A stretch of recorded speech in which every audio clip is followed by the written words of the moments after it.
নবী সাল্লাল্লাহু আলাইহি ওয়াসাল্লাম আমাদের জন্য দোয়া করেছেন। এমন কিছু আমল রয়েছে যেই আমলগুলো করলে আপনি তামাম দুনিয়ার কোনো সাধারণ মানুষের নয়, বরং বিশ্বনবী মুহাম্মদুর রাসূলুল্লাহর দোয়া পাবেন। সুবহানাল্লাহ। রাসূলুল্লাহ সাল্লাল্লাহু আলাইহি ওয়াসাল্লামের দোয়া পাবেন। কি সেই আমলগুলো? আল্লাহ রাসূল সাল্লাল্লাহু আলাইহি ওয়াসাল্লামের দোয়ার পাওয়ার কত, এই বিষয়টা আগে বোঝা দরকার। তখন আপনি বুঝবেন যে আল্লাহ রাসূলের দোয়া পেলে আমার কি লাভ হবে। আগে রাসূলুল্লাহ সাল্লাল্লাহু আলাইহি ওয়াসাল্লামের দোয়ার পাওয়ারটা দেখেন। আল্লাহু আকবার। ইমাম মাহমুদ রাহিমাহুল্লাহ উল্লেখ করেন, উল্লেখ করেন নবী সাল্লাল্লাহু আলাইহি ওয়াসাল্লামের একজন সাহাবী, আমরা সবাই তার নাম শুনেছি, আব্দুল ইবনে আব্বাস রাদিয়াল্লাহু তাআলা আনহু।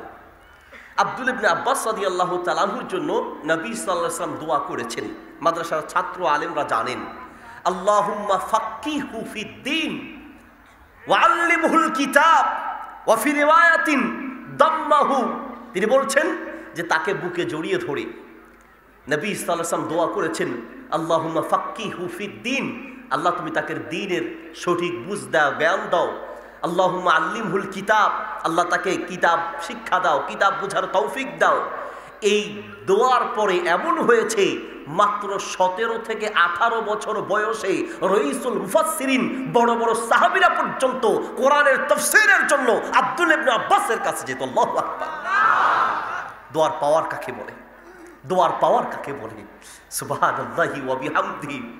আলী রাদিয়াল্লাহু তাআলা আনহুকে নবী সাল্লাল্লাহু আলাইহি ওয়াসাল্লাম ইয়ামান পাঠাচ্ছেন। আমার ভাষা কি বুঝতে পারছেন? কোথায় পাঠাচ্ছেন? ইয়ামান। ঘুমায় গেছেন? আওয়াজ দিতে হবে। কোথায় পাঠাচ্ছেন? ইয়ামান পাঠাচ্ছেন। কেমন? ইয়ামান পাঠাচ্ছেন। ইয়ামান যখন পাঠাচ্ছেন, তিনি যাওয়ার সময় বলছেন, ইন্নী শাবুন, আমি একজন তরুণ যুবক, আর আপনি আমাকে বিচারক হিসেবে পাঠাচ্ছেন। ইয়া রাসূলুল্লাহ কাইফা আকদি, আমি এই বয়সে কিভাবে ফয়সালা করব? ফয়সালা করতে গিয়ে তো আমার বুক থরথর করে কাঁপে, এটা ঠিক না ওটা ঠিক। নবী সাল্লাল্লাহু আলাইহি ওয়াসাল্লাম বুকে হাত দিয়ে দোয়া করে দিলেন। নবী সাল্লাল্লাহু আলাইহি ওয়াসাল্লাম যখন বুকে হাত দিয়ে দোয়া করলেন, আল্লাহু আকবার, তিনি বলছেন, এরপর থেকে মা সাকাত্তু বাইনা ইসনাইন, মৃত্যুর আগ পর্যন্ত কখনো আমি দুটি বিষয় নিয়ে চিন্তা করতে হয় নাই, গবেষণা করতে হয় নাই, বরং যেটাই মনে এসেছে সেটাই সঠিক হয়েছে। আল্লাহু আকবার। নবী সাল্লাল্লাহু আলাইহি ওয়াসাল্লামের কাছে একজন ব্যক্তি গেলেন। যাওয়ার পরে নবী সাল্লাল্লাহু আলাইহি ওয়াসাল্লাম ইস্তাসকা, পানি চাইলেন। পানি, আওয়াজ করা যাবে না। পানি চাইলেন। পানি চাওয়ার পরে তিনি পানি দিলেন। পানি দেওয়ার পরে পানির ভিতরে একটু ময়লা দেখেছেন। তিনি পানিতে সেই ময়লা বা পোকা সেটিকে উঠিয়ে দিলেন। তারপরে নবী সাল্লাল্লাহু আলাইহি ওয়াসাল্লামকে দিলেন। নবী সাল্লাল্লাহু আলাইহি ওয়াসাল্লাম সেই পানি গ্রহণ করলেন। পানি গ্রহণ করার পরে আল্লাহ নবী সাল্লাল্লাহু আলাইহি ওয়াসাল্লাম তার জন্য দোয়া করলেন। কি দোয়া করলেন? আল্লাহুম্মা জাম্মিলহু। আমর ইবনে আখতাব তার নাম, আমর ইবনে আখতাব, তার জন্য দোয়া করলেন, আল্লাহুম্মা জাম্মিলহু, আল্লাহ তুমি তাকে সুন্দর বানিয়ে রাখো, তাকে সৌন্দর্য দান করো, আল্লাহ তাকে তুমি সুন্দর রাখো। রাবি বলছে, ওয়াকালা রাবি, রাবি বলছে যে আমি এই আমর ইবনে আখতাবকে 93 বছর বয়সে দেখেছি। 93 বছর বয়সে তার চেহারার দিকে তাকিয়ে দেখলাম পুরো মাথার ভিতরে, পুরো চেহারার ভিতরে একটা পশম পর্যন্ত পাকে নাই। আল্লাহু আকবার। একটা পশম সাদা হয় না, ওই যে সৌন্দর্য। 93 বছর বয়স যুবক, দোয়াকার। এই যে আবেগী মুসলমান, দোয়াকার নবী মুহাম্মদুর রাসূলুল্লাহ সাল্লাল্লাহু আলাইহি ওয়াসাল্লামের দোয়া। নবী মুহাম্মদুর রাসূলুল্লাহ সাল্লাল্লাহু আলাইহি ওয়াসাল্লামের দোয়ার পাওয়ার কাকে বলি? আপনাকে কি দিয়ে বুঝাই? সম্মানিত হাজরিন, লোকেরা এসে বলছে ইয়া রাসূলুল্লাহ, মানুষ মারা যাচ্ছে, পশু পাখি মারা যাচ্ছে, অনাবৃষ্টি। আল্লাহ রাসূল বলল, তাই? খুতবায় দাঁড়িয়ে দুটি হাত আল্লাহর দিকে তুললেন। সুবহানাল্লাহ। দুটি হাত আল্লাহর দিকে তুললেন। অনাবৃষ্টিতে পৃথিবীর মানুষ মারা যাচ্ছে, মক্কার মানুষ মারা যাচ্ছে, আরবের মানুষেরা মারা যাচ্ছে। আল্লাহর নবী হাত তুলতে দেরি হয়েছে, আসমান থেকে সঙ্গে সঙ্গে আল্লাহ পানি বর্ষণ করে ভরপুর করে দিলেন। আল্লাহু আকবার। এটা আল্লাহ রসুলের দোয়া। আব্দুর রহমান ইবনে আউফ তিনি গেলেন, ইয়া রাসূলুল্লাহ আমার জন্য একটু দোয়া করেন। এই জন্য দোয়া চাওয়াটাও সুন্নাহ, দোয়া চাইবেন। নবী সাল্লাল্লাহু আলাইহি ওয়াসাল্লাম ওমরের মতো সাহাবী, আল্লাহু আকবার, ওমরের মতো সাহাবী, আরে ওমরের মতো সাহাবী, আহাদুল মুবাশশিরিনা বিল জান্নাহ, জান্নাতের সুসংবাদ প্রাপ্ত সাহাবী, আল্লাহু আকবার, খলিফাতুল মুসলিমিন, সেই ওমরের মতো সাহাবীকে বলছেন, ওমর, কোরআন দেশ থেকে ওয়াইস নামক একজন ব্যক্তি আসবে, সে দোয়া করলে লাউ আকসামা আলাল্লাহ লাআবাররাহু, সে দোয়া করতে দেরি হয়, আল্লাহ তার দোয়া কবুল করতে দেরি করে না। ওমর, যদি তাকে পাও তোমার জন্য তার কাছে দোয়া চেও। আল্লাহু আকবার, তার কাছে দোয়া চেও, তার কাছে দোয়া চেও। সুবহানাল্লাহ। এই জন্য দোয়া চাওয়া সুন্নাহ। আলেম ওলামা দেখলে, দিনদার দেখলে, মা বাবার কাছে, বড়দের কাছে, এমনকি ছোটদের কাছেও দোয়া চাইতে পারে। নবী সাল্লাল্লাহু আলাইহি ওয়াসাল্লামের কাছে আসলেন, নবী সাল্লাল্লাহু আলাইহি ওয়াসাল্লাম আব্দুর রহমান ইবনে আউফের জন্য দোয়া করলেন, বারাকাল্লাহু লাক, বারাকাল্লাহু লাকা, আল্লাহ তোমার জন্য বরকত দান করুন। এগুলো হলো দোয়া। আর আমাদের দোয়া হলো থ্যাংক ইউ, থ্যাঙ্কস, ধন্যবাদ, ধন্যবাদ, তুমি মুসলমানের বাচ্চা, তোমার নবী মুহাম্মদুর রাসূলুল্লাহ তোমার আদর্শ হবে, কোন খেলার নায়কের আদর্শ নয়, তোমার আদর্শ হবে মুহাম্মদুর রাসূলুল্লাহর আদর্শ, ঠিক কিনা? আল্লাহ রসুল কি দোয়া শিক্ষা দিয়েছেন, আল্লাহ রসুল কি দোয়া শিক্ষা দিয়েছেন, তিনি দেখলে বলতেন জাযাকাল্লাহু খাইরান। তা সুন্নাহ। আপনাকে কেউ কিছু দান করেছে, আপনি কি থ্যাঙ্কস বলবেন, থ্যাংক ইউ বলবেন? বলতে পারেন, সেটা পরে বলবেন। আগে বলবেন জাযাকাল্লাহু খাইরান, বলেন জাযাকাল্লাহু, আবার জাযাকাল্লাহু খাইরান, অথবা বারাকাল্লাহু ফিক, অথবা বারাকাল্লাহু লাক। এভাবে বিভিন্ন দোয়া করতে পারেন। কারো যদি ভালো কিছু দেখেন, চেহারা সুন্দর, অথবা তার স্বাস্থ্য ভালো, তার জন্য আরো বরকতের দোয়া করবেন, বারাকাল্লাহু লাক। ভালো কিছু দেখলে, আর আমরা দিছে আল্লাহ তোরে ডালি দিছে রে ভাই, মানে ইন্নাল আইনা হক, ইন্নাল আইনা হাক্কুন, চোখ লাগা সত্য, এগুলোতে চোখ লাগে। ওরে বাপরে বাপ, ওরে বাপরে বাপ মানে কি? হ্যাঁ, কারো যদি ভালো কিছু দেখেন দোয়া করবেন বারাকাল্লাহু লাক। আর আমরা হলাম উল্টা, বড় আশ্চর্যজনক কিছু দেখলে বলতে সুবহানাল্লাহ, বলতে আল্লাহু আকবার, এগুলো হলো সুন্নাহ। আর আমরা ও মা গো মা, আর চিটংয়ের মানুষ হলে ও বাজি রে বাজি, ও বুক রে বুক, সবগুলো সুন্নাহকে জবাই করছে, ঠিক কি না? বরকতের জন্য দোয়া কর আল্লাহ নবীর সুন্নাহ। দেখে বললেন বারাকাল্লাহু লাক, আল্লাহ তোমার মাঝে বরকত দান করুন। দোয়া করেছেন।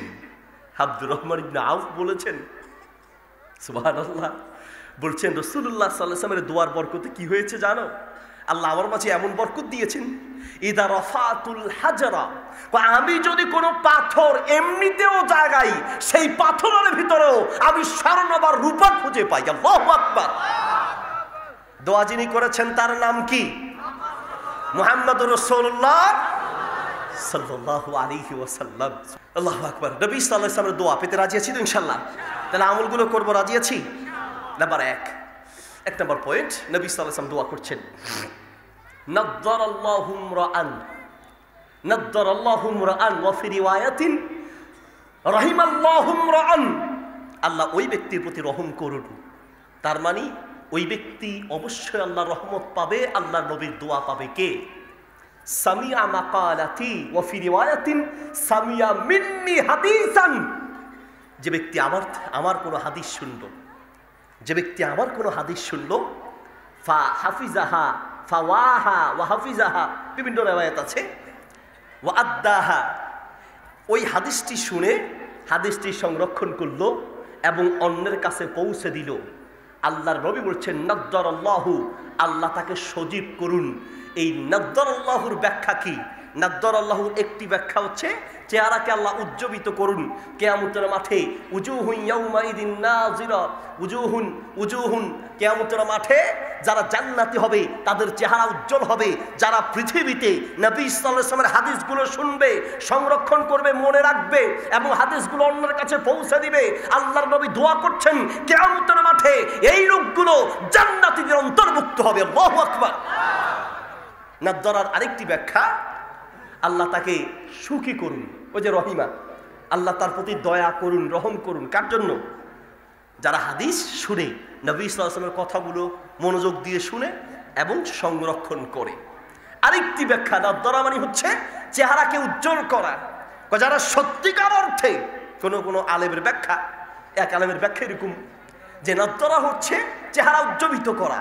যারা সত্যিকার অর্থে নবী সাল্লাল্লাহু আলাইহি ওয়াসাল্লামের কথার প্রতি মুহাব্বত, ভালোবাসা থাকবে, আল্লাহর নবীর হাদিসগুলো অন্তরে ইখলাসের সাথে, মুহাব্বতের সাথে শুনবে এবং হেফাজত করবে, অন্যের কাছে পৌঁছে দিবে, আল্লাহ দুনিয়াতে তার চেহারার মধ্যে হেদায়েতের নূর দিয়ে পরিপূর্ণ করে দিবেন। খালি ফেস ওয়াশ, আরে বাপরে বাপ, ফেস ওয়াশের প্রতিযোগিতা চলতে আছে। কি ওয়াশ? কথা বলে কি wash? Face wash, Fair and lovely আর ফেস ওয়াশ, ঘষাঘষি মাঝামাঝি কারে কয়? ঘষাঘষি। আল্লাহু আকবার। সকালে ঘুম থেকে উঠলে ঘষাঘষি কি? চামড়া সাদা বানাইতে হবে। আরে মিয়া সাহেব, আটা ময়দা, ফেয়ার এন্ড লাভলি আর ফেস ওয়াশ, এটা দিয়ে চামড়া সাদা বানান যায়, মাগার চেহারার ভিতরে দিনদারিত্বের ভাব, এটা আল্লাহ প্রদত্ত দান, ঠিক কি না? এটা আল্লাহ প্রদত্ত দান। একজনে বলছে যে তিরস্কার করে বলছে যে তুমি ওরা চাঁদের মতো সুন্দর। সে তো খুশি হয়ে গেছে, মাশাআল্লাহ আমার চাঁদের মতো সুন্দর বলছে। এত খুশি হওয়ার কিছু নেই। চাঁদের মতো সুন্দর মানে বুঝো, চাঁদের নিজস্ব আলো নাই। এই জন্য আল্লাহ চাঁদকে বলেছেন, চাঁদকে নূর বলেছেন, চাঁদের নিজস্ব আলো নাই। আর সূর্যকে সিরাজ বলেছেন, মানে চাঁদের নিজস্ব আলো নাই। সূর্যের আলোতে, সূর্যের আলোর প্রতিবিম্বের কারণে চাঁদ আলোকিত হয়। তাহলে চাঁদের নিজস্ব আলো নাই, বরং সূর্যের ধার করা আলোতে সে আলোকিত হয়। তোমার চাঁদের মতো বলছি, আসলে তোমার নিজের সৌন্দর্য নাই। যা সৌন্দর্য আসে সব face wash, Fair and lovely আর আটা ময়দা।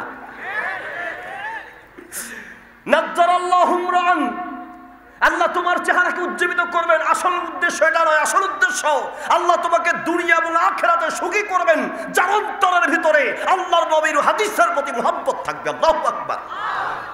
আর যারা ভ্রুক্ষেপ করবে তাদের জন্য কোনো শাস্তি আছে না নাই?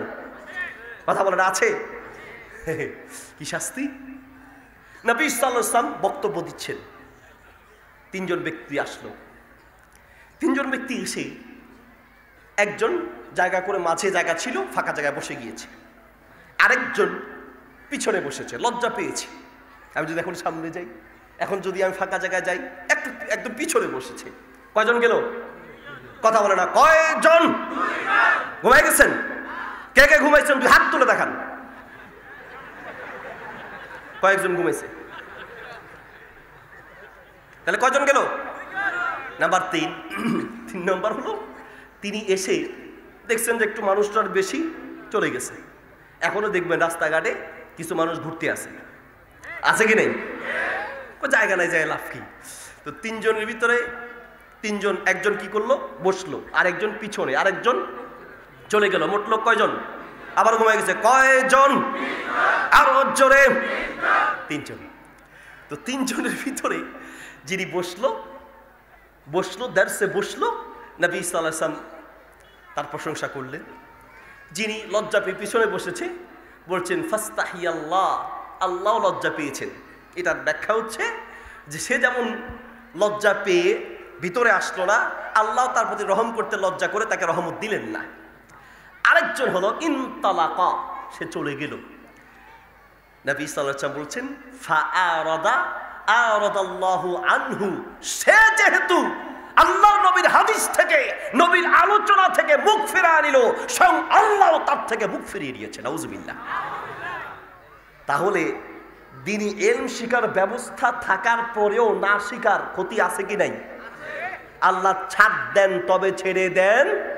ওয়ায়ামুদ্দু তাজিদুহুম ফি তুগয়ানিহিম ইয়ামাহুন।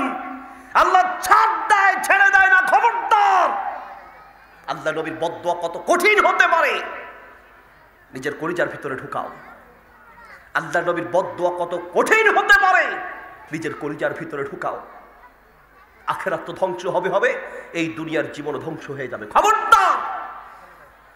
নবী সাল্লাল্লাহু আলাইহি ওয়াসাল্লাম দোয়া করেছেন, যে ব্যক্তি হাদিস শুনল এবং সংরক্ষণ করল। সংরক্ষণ কেমনে করে? কথা কি বোঝা যাচ্ছে? সংরক্ষণ কিভাবে করে? সংরক্ষণের এক নম্বর পদ্ধতি হলো মুখস্থ করা। মুখস্থ করা।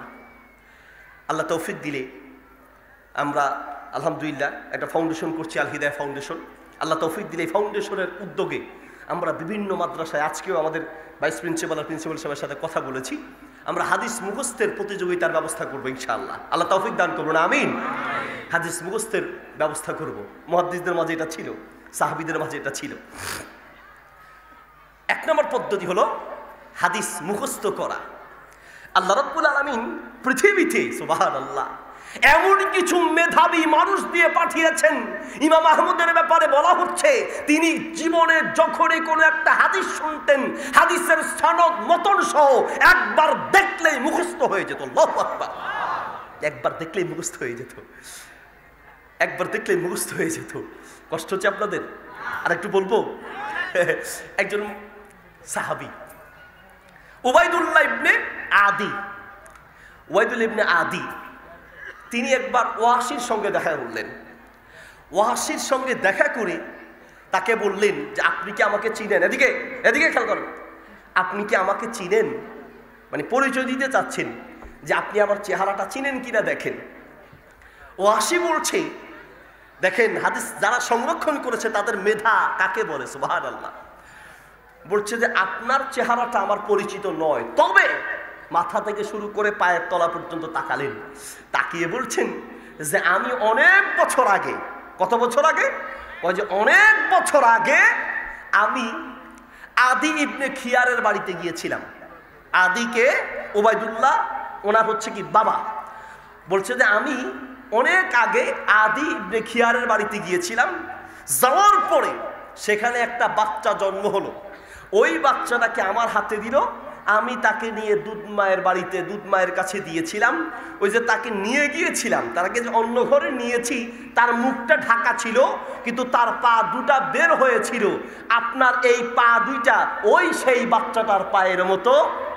বুঝেন না মনে হয়? মানে আমি চেহারা দেখি নাই, আমি বাচ্চাটার পা দেখেছি। এখন আপনার চেহারাটা আমার পরিচিত নয়, তবে সেই যে বাচ্চাটার পা দেখেছি, ওই পায়ের সঙ্গে আপনার পায়ের সম্পূর্ণ মিল আছে। আল্লাহু আকবার। মেধা কাকে বলে? মেধা চেহারা দেখে চিনে নাই, চোখ দেখে না, কি দেখে? কথা বলেন, কি দেখে? পা দেখে। এই ধরনের লোক দিয়ে আল্লাহ হাদিসে ইবাদত করেছেন। সুবহানাল্লাহ। আপনার আবু হুরায়রা রাদিয়াল্লাহু তাআলা আনহু, তার খুব প্রশংসা। হাদিসের পৃষ্ঠা খুললেই একজন সাহাবীর নাম সবচেয়ে বেশি পাওয়া যায়। নাম কি? আন আবি হুরায়রা। আন আবি হুরায়রা। আবু হুরায়রা রাদিয়াল্লাহু তাআলা আনহু। আবু হুরায়রার অর্থ কি? গত 2 বছর আগে বলেছিলাম, মনে আছে? এই একই জায়গায় বলেছিলাম। কি বলেন তো? দেখছেন, 2 বছর আগেও সেই বিড়ালের বাপ, এখনো বিড়ালের বাপ বানায় রাখছেন তারে। আবু হুরায়রা শেখরা আছেন আবুন দুটি অর্থে, এখানে বলেছিলাম, এখনো আলহামদুলিল্লাহ বুড়ো হয়নি। আবুন দুটি অর্থে ব্যবহৃত। এখন বললে বলবেন যে হ্যাঁ হুজুর শুনেছি। একটা হচ্ছে বাপ অর্থে, আর একটা হচ্ছে আবু মানে জু মালিক অর্থে। যেমন বাদাম নিয়ে ঘুরলে বাদামওয়ালা, রিক্সা নিয়ে ঘুরলে আমরা বলি রিক্সাওয়ালা। আবু হুরায়রা উনি বিড়াল নিয়ে ঘুরতো, এই জন্য রাসূল সাল্লাল্লাহু আলাইহি ওয়াসাল্লাম তাকে বললো, আনতা আবু হুরায়রা, তুমি বিড়ালওয়ালা। বিড়ালের বাপ, বিড়াল বিয়ে করছে, বিড়াল জন্ম দিছে, বিড়ালের বাপ হইছে না। তাহলে আবু হুরায়রা মানে কি বিড়ালের বাপ না বিড়ালওয়ালা? বিড়ালওয়ালা। এই আবু হুরায়রাকে বলছে ইন্না আবু হুরায়রা আকসারা। হায় হায়, আবু হুরায়রা এত হাদিস বলতে পারে, আবু হুরায়রা এত হাদিস বলতে পারে। আবু হুরায়রা রাদিয়াল্লাহু তাআলা আনহু বললেন, শোনো এত হাদিস কিভাবে বলি?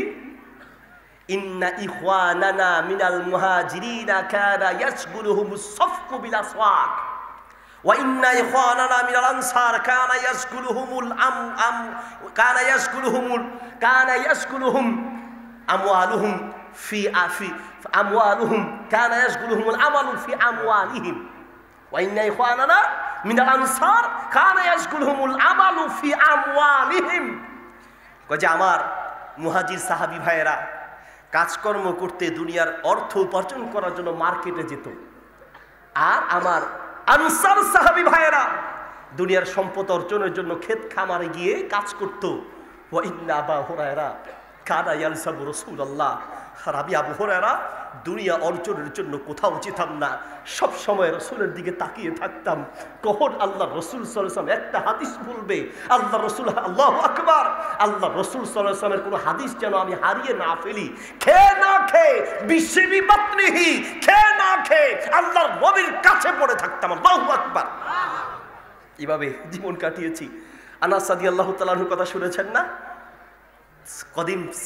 খাদিমতু আশারা সিনিনা, তিনি বলছেন আমি আল্লাহর নবীর 10 বছর খেদমত করেছি। 10 বছর পর্যন্ত আল্লাহ নবীর খেদমত করেছি। কি উদ্দেশ্য? টাকা পয়সা না, না, আল্লাহু আকবার, আল্লাহ রসুলের সঙ্গে সম্পর্ক, ইলম নিবে রসুলের সঙ্গে সম্পর্ক। এই জন্য আল্লাহ রসুল সেই আনাসের জন্য দোয়া করেছিলেন। দোয়া মনে আছে? আল্লাহুম্মা আকসির ওয়ালাদাহু ওয়া মালাহু, আল্লাহ তার ছেলে সন্তান বাড়ায় দাও, সম্পদ বাড়ায় দাও। সেই দোয়ার ফল কি হলো? আনাস রাদিয়াল্লাহু তাআলার জন্য দোয়া করলেন, আল্লাহ তার ছেলে সন্তান বাড়িয়ে দাও। আনাস রাদিয়াল্লাহু তাআলার ব্যাপারে মুহাদ্দিসরা বলছেন এত সন্তান দিয়েছেন গুণে শেষ করা যাবে না। কোন কোন মুহাদ্দিস বলছেন যে আনাস রাদিয়াল্লাহু তাআলা আনহুর শেষ পর্যন্ত তার নিজের পৃষ্ঠ থেকে 80টা ছেলে 2টা মেয়ে আল্লাহ দান করেছে। আল্লাহু আকবার। আর 10-11টা হইলে আপনি আল্লাহ খাওয়ামুখী,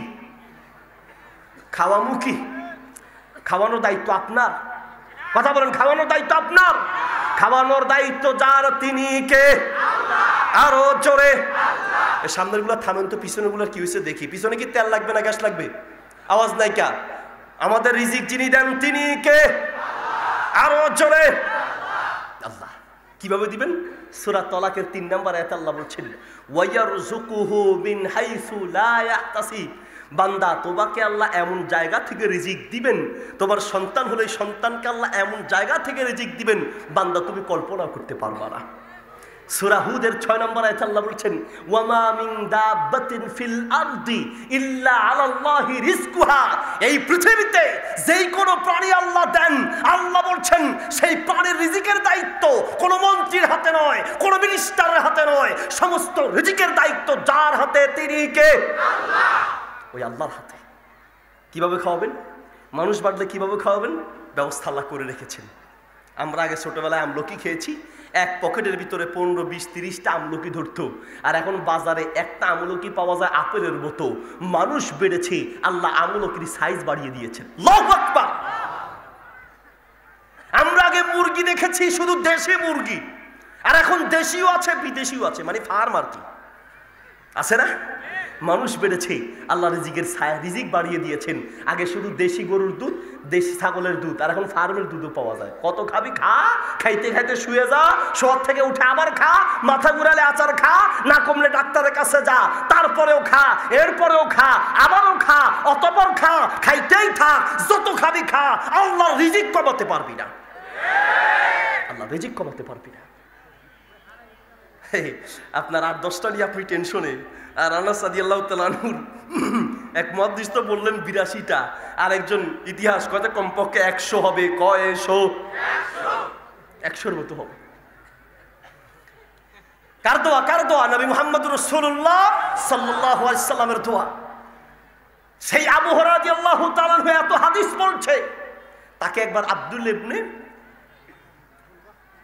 আব্দুল্লাহ ইবনে মালিক অথবা মালিক ইবনে মারওয়ান, এই ধরনের যে কোনো একজন ব্যক্তি, তাকে একটু পরীক্ষা করবেন। কিভাবে পরীক্ষা করবেন? তাকে ডাকলেন, ডেকে আব্দুল মালিক তাকে বললেন যে আপনি এই স্থানে সবগুলো হাদিস লিখেছে। 1 বছর পরে আবু হুরায়রাকে আবার ডেকেছে যে আপনি আবার আসেন। 1 বছর পরে আসার পরে বলছে আপনি এই স্থানে দাঁড়িয়ে ঠিক যতগুলো হাদিস বলেছেন আজকে ঠিক ততগুলো হাদিস বলবেন। আবু হুরায়রা রাদিয়াল্লাহু তাআলা আনহু শুরু করলেন ঠিক ওই স্থানে দাঁড়িয়ে 1 বছর আগে যতগুলো হাদিস শুনিয়েছেন 1 বছর পরে ঠিক ততগুলো হাদিস শুনিয়েছেন, একটা শব্দ পর্যন্ত পরিবর্তন করেন নাই। মেধা মেধা কার দান? কার দান? আল্লাহ দান। ইমাম বুখারী রাহিমাহুল্লাহ ফাতুল বারির মুকাদ্দমা এসেছে, ইমাম বুখারী রাহিমাহুল্লাহ ক্লাসে যেতেন, দার্স যখন বসতেন ওস্তাদ হাদিস বলতেন, ছাত্ররা লিখতে লিখতে শেষ আর উনি শুধু বসে বসে শুনতেন। এখন ছাত্ররা সবাই মিলে ওস্তাদকে বিচার দিয়েছে, ওস্তাদ আপনি তাকে দিয়েছেন, তিনি ক্লাসে আসে হাদিস শিখতে, আমরা লিখতে লিখতে শেষ আর ইনি বসে থাকে। ওস্তাদ ডাকলেন যে তুমি ক্লাসে আসো অথচ তুমি হাদিস লেখো না, তাহলে এসে লাভ কি? বলছে ওস্তাদ সবাই খাতায় লেখে আর আমি আমার মেধা আমার ব্রেনের মধ্যে লিখি, আমি এখানে লিখি। বলো কি বলো? 1 থেকে 1.5 মাস যা হাদিস বলেছি সব তোমার মুখস্থ। বলছে চেক করে দেখেন। বলো ছাত্ররা সবাই হাদিস নিয়ে আসো, সবাই পাণ্ডুলিপি নিয়ে আসলেন। এগুলো ইতিহাস, আর ইতিহাসের উসুল হচ্ছে আল খবরু ইয়াহতামিলুস সিদকা ওয়াল কিযবা। ইতিহাস সত্য হতে পারে আবার মিথ্যা হতে পারে, সঠিক হতে পারে বেঠিক হতে পারে, এটা ওহী না, এটার ভিতরে চেঞ্জ আসতেই পারে। ইমাম বুখারী রাহিমাহুল্লাহ সেই 1 থেকে 1.5 মাস সময় যখন পার হয়ে গেল, ওই 1 থেকে 1.5 মাস পর্যন্ত, আল্লাহু আকবার, 1-1.5 মাস পর্যন্ত যা হাদিস শুনেছেন সবাই পাণ্ডুলিপি নিয়ে রেডি, খাতা রেডি। ইমাম বুখারী রাহিমাহুল্লাহ লাগাতার বলতে লাগলেন, যারা লিখেছে তারা বলছে যে আমরা লিখতে গিয়ে ভুল করেছি, কিন্তু ইমাম বুখারী ভুল বলতে গিয়ে একটা শব্দ পরিবর্তন করে নাই। মেধা। হাদিস সংরক্ষণের 1 নম্বর পদ্ধতি হলো মেধার মধ্যে রাখা। সম্মানিত হাজিরিন, নাম্বার 2 নম্বর হাদিস সংরক্ষণের পদ্ধতি আমলের মাধ্যমে বাস্তবায়ন করা। কথা কি বুঝতে পারছেন? হাদিস যেটা শুনবেন, আজকে শুনেছেন তো এখন থেকে সিদ্ধান্ত নেবেন, যদি আমলের হাদিস হয় এখন শুনেছি তো এখনই আমলটা শুরু করবো ইনশাআল্লাহ, ঠিক কি না? এখন শুনেছি এখন থেকে শুরু করব, আমলের মাধ্যমে বাস্তবায়ন করবেন। সুবহানাল্লাহ। সহিহ মুসলিম একটি রিওয়ায়াত আছে, নবী সাল্লাল্লাহু আলাইহি ওয়াসাল্লাম থেকে একটি হাদিস শুনেছেন উম্মে হাবিবা। উম্মে হাবিবা থেকে হাদিসটি শুনেছেন আনবাসা। আনবাসা থেকে হাদিসটি শুনেছেন আমর। আমর থেকে হাদিসটি শুনেছেন নোমান। হাদিসটি কি? নবী সাল্লাল্লাহু আলাইহি ওয়াসাল্লাম বলেছেন মান সাল্লা সিনতাই আশারা, যে ব্যক্তি দৈনিক 12 রাকাত সুন্নত সালাত পড়বে, যেটাকে আমরা সুন্নতে মুআক্কাদা বলি, সুন্নতে রাতিবা বলি, এই 12 রাকাত সুন্নত নিয়মিত যে ব্যক্তি পড়বে, বুনিয়ালাহু বিহিন্না ফিল জান্নাহ, এর বিনিময়ে আল্লাহ তার জন্য জান্নাতের ভিতরে ঘর নির্মাণ করবেন।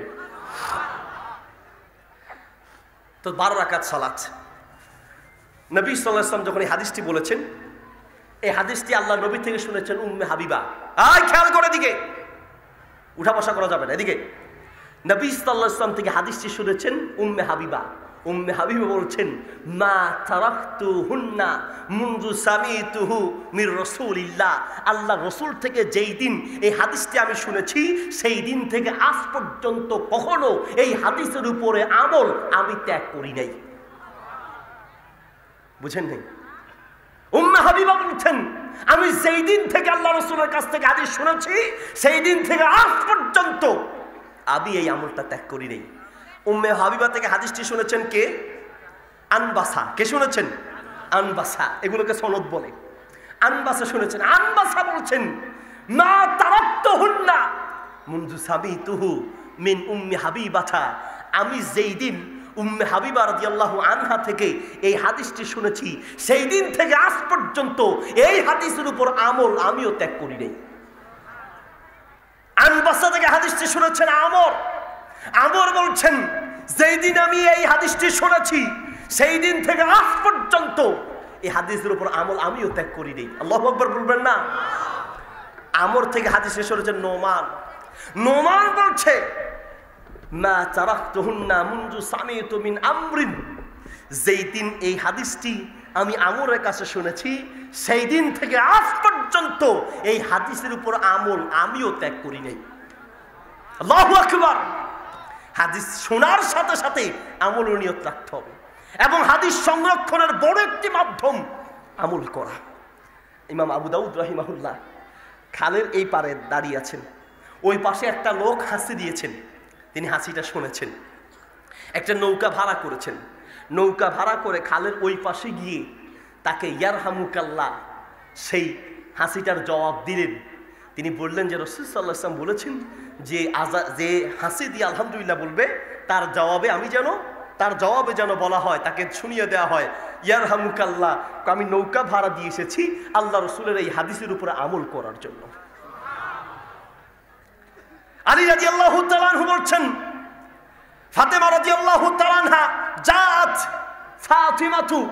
ফাতেমা রাদিয়াল্লাহু তাআলা আনহু নবী সাল্লাল্লাহু আলাইহি ওয়াসাল্লামের কাছে গিয়ে তাসআলুহু খাদিমান, একটা খাদেম চাইলেন, আমি কাজ করতে করতে শেষ, একটা খাদেম দেন।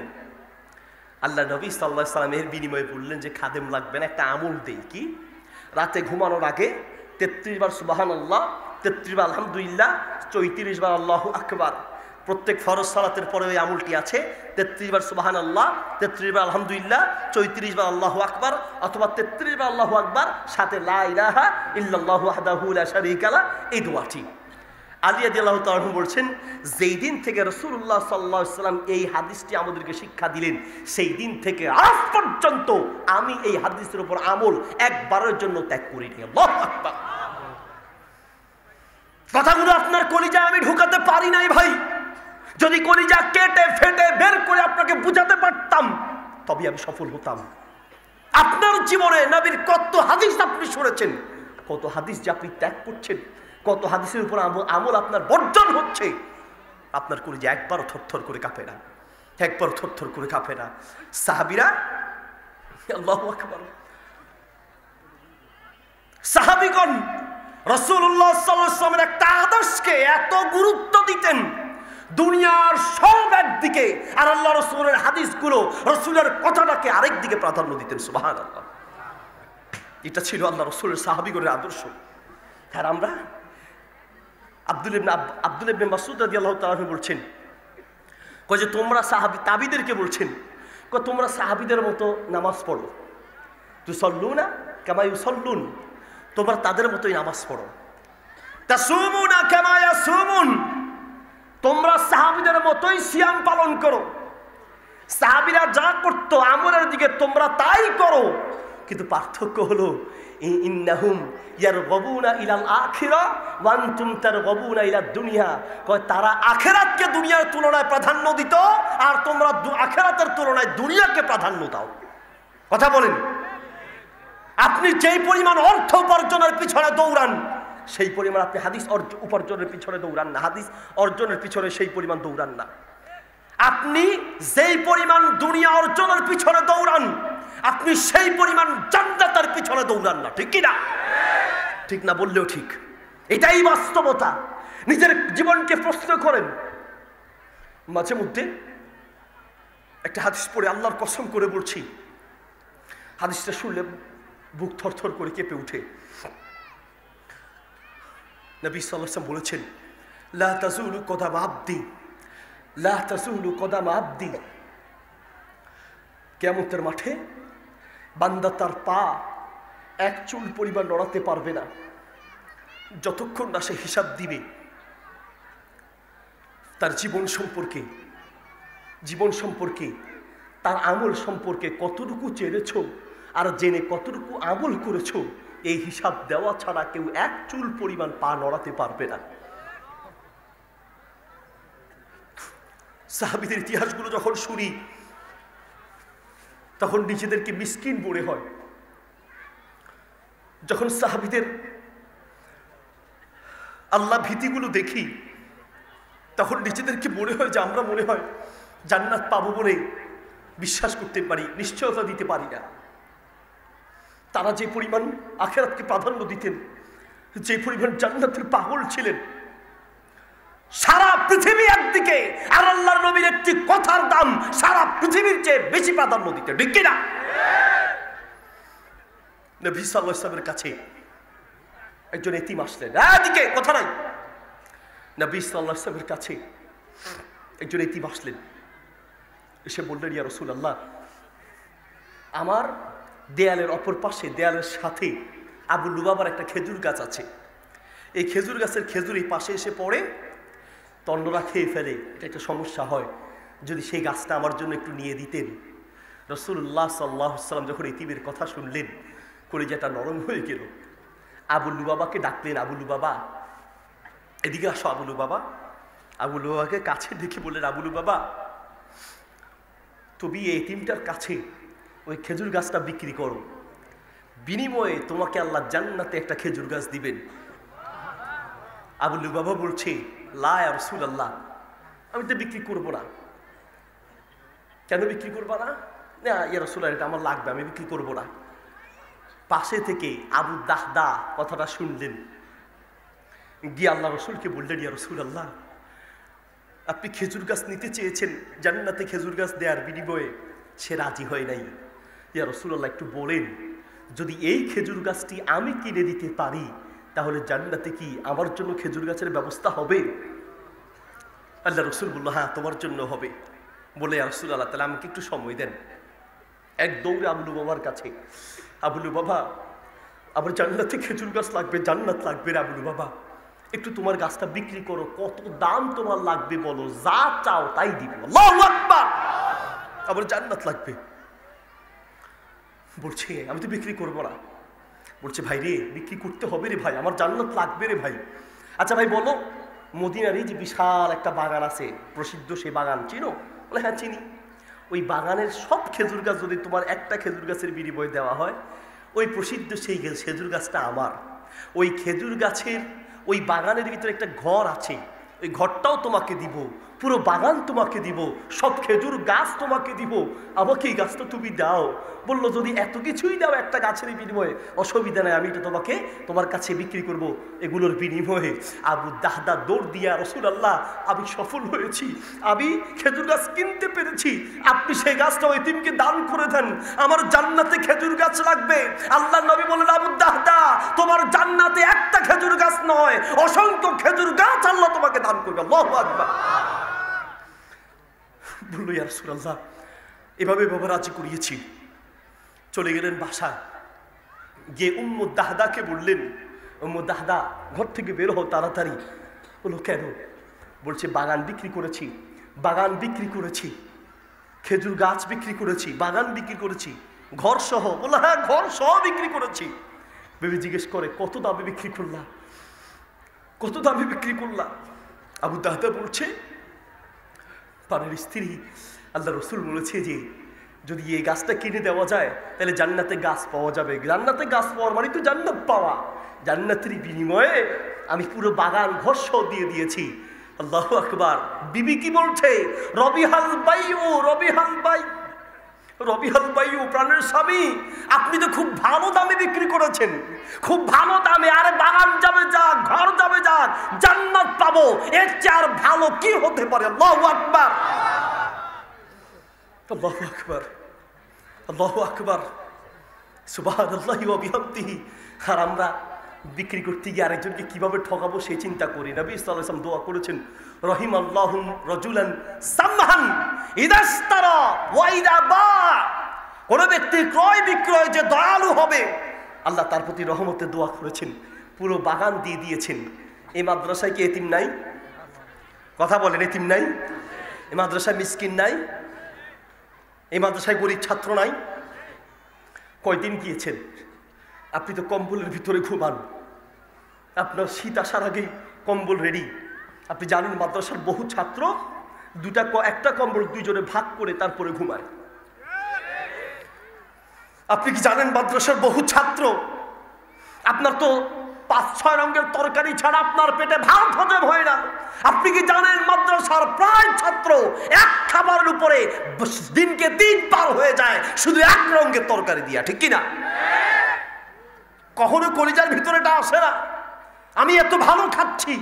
মাদ্রাসার ছাত্রগুলোর কি অবস্থা? হুজুর, এই টাকাগুলো রাখেন, একটু ছাত্রদেরকে আজকে মুরগি খাওয়াইন, একটু গোস্ত খাওয়াইন। হুজুর, ছেলেগুলো আছে, অনেকের কম্বল নাই, একটা ভালো সোয়েটার নেই। হুজুর, এগুলো রাখেন, হুজুর এগুলো রাখেন। এগুলো কাউকে বলার দরকার নেই, আমি জানবো, আপনি জানবেন, আর আবার আল্লাহ জানবে। আল্লাহু আকবার। আর তারগিব ওয়াত তারহিব কিতাব এসেছে, নবী সাল্লাল্লাহু আলাইহি ওয়াসাল্লাম বলেছেন, সময় অনেক হয়ে গেছে, শেখের নিয়ে আসেন ভাই, একদম যান শেখের, আমি কথা বেশি বলবো না, ওনাকে নিয়ে আসেন। নবী সাল্লাল্লাহু আলাইহি ভাই এদিকে, কলিজাটা থরথর করে কাঁপবে যদি কলিজার ভিতরে কথাটা ঢুকাতে পারি। আর তারগিব ওয়াত তারহিব কিতাবে আছে, নবী সাল্লাল্লাহু আলাইহি ওয়াসাল্লাম বলছেন, কিয়ামতের মাঠে আল্লাহ বান্দাকে ডাকবেন, দেখে বান্দাকে কাছে নিয়ে আর রাফাহু নিয়ামাহু, স্মরণ করে দিবেন, বান্দা তোমাকে এই দিয়েছি, সেই দিয়েছি, ওই দিয়েছি, এত কিছু দিলাম, ও বান্দা মাযা আমিলতা ফিয়া, আমি আল্লাহর জন্য কি করেছো? আল্লাহু আকবার। পৃথিবীর বহু মানুষের চোখ নাই, তোমাকে আমি দুইটা চোখ দিয়েছি। এখানে একটা ছাত্র দেখলাম হাফেজ, দুইটা চোখ নাই, আছে না? হ্যাঁ, দুইটা চোখ নাই। তার হাত ধরলাম মাগরিবের সালাতের পরে, গলায় গায়ে হাত বুলায় দিলাম। একজন বলছে যে কে তোমাকে ধরেছে জানো? বলছে না। বলছি ইনি আজকে মাহফিলের, ওই যে 2 বছর আগে এসেছিল প্রধান বক্তা মুফতি মোহাম্মদ আলী, ফেনী থেকে আসছিল, আজকের মাহফিলের যে বক্তা ইনি হচ্ছে মোহাম্মদ আলী। তার মুখের হাসি কাকে বলে? সুবহানাল্লাহ। তার কলিজা খুশি হয়ে গেল, কিন্তু সে তো দেখতে পাচ্ছে না, শুধু আওয়াজটা শুনেই সে এত খুশি। আমি মনে মনে বলছি, সে যদি দুইটা চোখ দিয়ে দেখতে পেত, মনে হয় কপালে একটা চুমু খাইতো, ঠিক কিনা? পৃথিবীর বহু মানুষকে আল্লাহ চোখ দেয় নাই, আপনাকে দুটা চোখ দিয়েছে, কি শুকরিয়া আদায় করেছেন? যদি এই দুটা চোখের জন্য সারা জীবন সেজদায় পড়ে থাকেন, একটা চোখের শুকরিয়া আদায় শেষ হবে না, একটা চোখের শুকরিয়া আদায় শেষ হবে না। কখনো দুটা চোখ ধরে আলহামদুলিল্লাহ, আল্লাহ তুমি দুটি চোখ দিয়েছো, এখনো দেখতে পাই, এখনো তো দেখতে পাই। এই দুটি চোখ আল্লাহর দান, শুকরিয়া আদায় করবো কার? কার শুকরিয়া? শুকরিয়া কাকে বলে? খালি চোখ ধরে আলহামদুলিল্লাহ মনে করে আলহামদুলিল্লাহ আল্লাহ দুটা চোখ দিয়েছেন, এটার নামও শুকরিয়া। কিন্তু আসল শুকরিয়া হচ্ছে আল্লাহ যেই নিয়ামতটা দিয়েছেন সেই নিয়ামতকে আল্লাহর সন্তুষ্টির পথে ব্যয় করা। এদিকে যেই চোখ আল্লাহ দিয়েছেন সেই চোখ দিয়ে আল্লাহর সন্তুষ্টির কাজ করা, এই চোখ দিয়ে কোরআন পড়া, এই চোখ দিয়ে মা বাপের দিকে তাকানো, নিজের স্ত্রীর দিকে তাকানো, সন্তানের দিকে তাকানো, বৈধ জিনিসের দিকে তাকানো। আর এই চোখ দিয়ে যদি অবৈধ জিনিসের দিকে তাকাও, এটা শুকরিয়া নয়, বরং এটা গজব, এটা গজব। এদিকে এটা গজব, এটা গজব। নবী সাল্লাল্লাহু আলাইহি ওয়াসাল্লাম বলেছেন, সহিহ বুখারীতে হাদিসটি আছে, সুনানে তিরমিজিতে আছে, ইন্না মিন আশরাতিস সাআতি আন ইউরফাল ইলম ওয়া ইয়াসবুতাল জাহল ওয়া ইয়াশরাবাল খামর ওয়া ইয়াজহারাজ জিনা। পৃথিবীতে কিয়ামতের আগে জিনা বাড়বে, রং বেরঙ্গের জিনা, হাতের জিনা, লজ্জাস্থানের জিনা, সবচেয়ে বেশি চোখের জিনা এখন চলে যে জিনিসের মাধ্যমে, তার নাম হচ্ছে মিস্টার মোবাইল চৌধুরী। সবচেয়ে বেশি জিনা চলছে। কি শুকরিয়া আদায় করেন? দুটি কান আল্লাহ দিয়েছে, আল্লাহু আকবার। পৃথিবীর কত মানুষকে আল্লাহ কান দেয় নেই। দুটি পা আল্লাহ আপনাকে দিয়েছে, পৃথিবীর কত মানুষ হাঁটতে পারে না, আপনি এখনো সুস্থ আছেন, কথা বলতে পারেন। পৃথিবীর বহু মানুষ জবান বন্ধ হয়ে গেছে, আছে কি নেই? পৃথিবীর বহু মানুষের জবান বন্ধ হয়ে গেছে। কি শুকরিয়া আদায় করেছেন?